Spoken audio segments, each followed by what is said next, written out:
Bibi Andersson was one of the most popular Swedish actresses of the 20th century.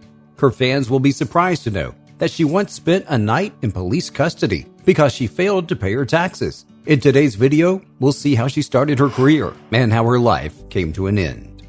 Early life and acting in a commercial. Berit Elizabeth Andersson was the birth name of the versatile, gifted actress Bibi Andersson. She was the daughter of a businessman and a social worker who encouraged and supported her acting career.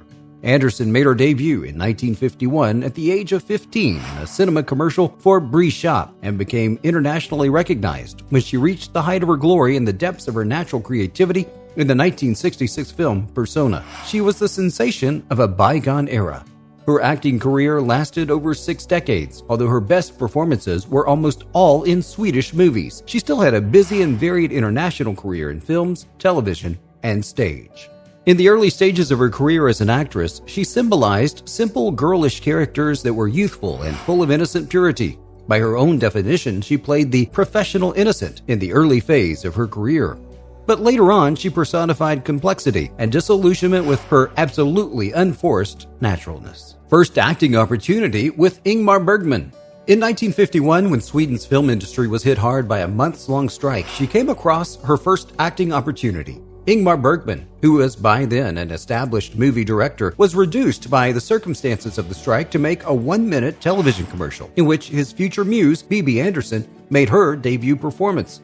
She made her Swedish movie debut in a comedy, Dumb Bomb, in 1953. She was determined to become an actress, and in 1954 she got admission to the Royal Dramatic Theatre Acting School in Stockholm. Affair with Bergman, and The Four Masterpieces. That commercial with Bergman as a director was the beginning of an illustrious career of Andersson and a lasting relationship with the director. Later on, she appeared in 13 movies under the direction of Bergman.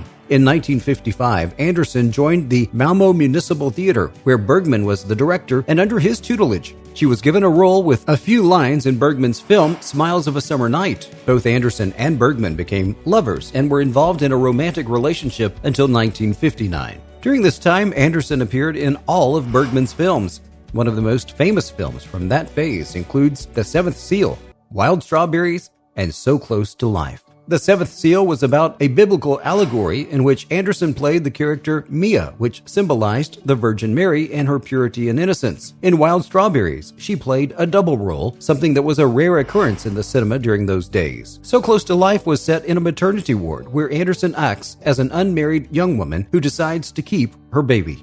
She won the Best Actress prize at the 1958 Cannes Film Festival for So Close to Life, along with actress Ingrid Thulin and Eva Dalbeck. Persona, her most memorable film.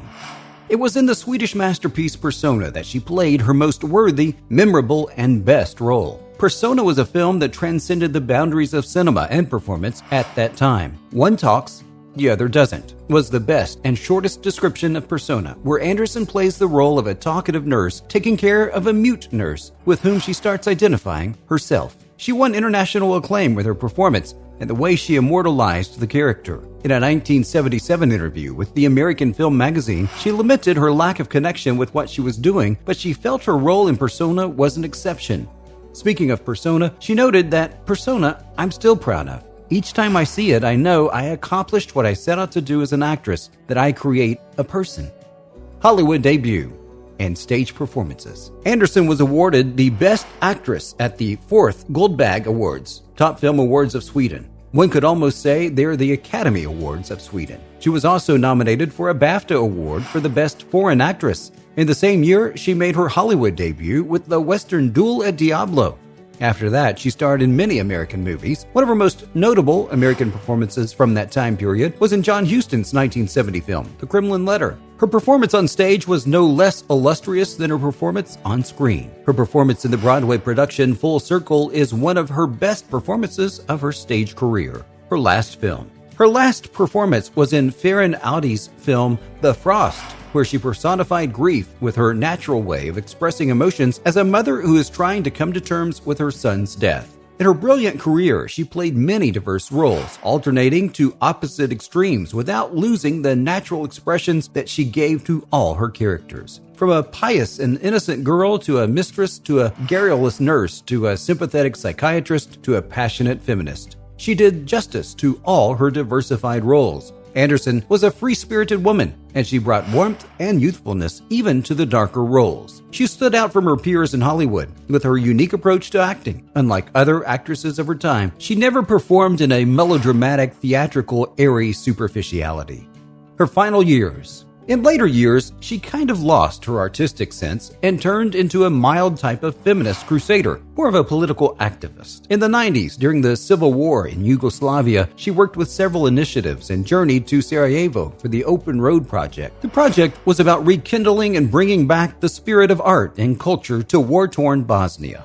Bibi Andersson also acted as the member of the jury at the Cannes Film Festival in 1972. Like most famous celebrities, she had her share of scandals, and the one that topped the list was her spending one night in police custody. She was accused of evading taxes on her income from Bergman's German production company. After her romance ended with her muse Bergman, she married 3 times and had a daughter, Jenny Matilda Greed, with her ex-husband, Kjell Greed. It is also noteworthy to mention that Bibi Andersson has no relation to actress Harriet Andersson. The only common factor between the two was the fact that they performed under Bergman as a director. In 2009, she suffered a stroke, after which she was unable to speak, and after suffering for about a decade, she died at the age of 83 on April 14, 2019. She is survived by her third husband, Gabriel Mora Baez, whom she married in 2004, and her daughter Jenny from her first marriage, and sister Gerd Andersson. Which Bibi Andersson film do you like the most? What part of her life do you find the most interesting? Well, let us know in the comments below, and don't forget, hit that subscribe button.